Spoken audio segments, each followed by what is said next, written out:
Pensole as a brand is very forward-thinking, and we're, dedicated to pushing the industry forward.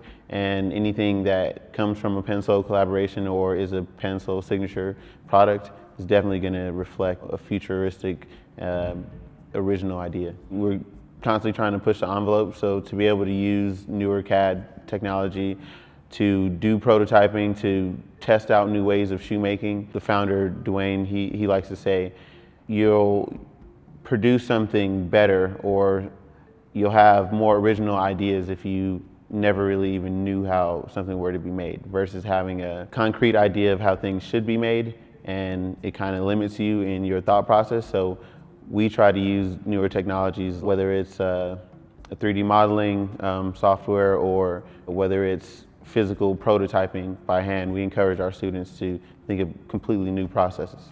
I believe that technology should be available for anyone, and I don't just think of us as a shoe school. We are a design academy, and design and technology goes hand in hand. So to be able to relate to people through footwear, but then showing them these are the stages through the process that incorporates technology, it incorporates, handmade skills, and being able to uncover what that process is. Everyone has it on the shoe, but do they know how it's made? Do they know the process? Do they know how people are using technology to solve those problems?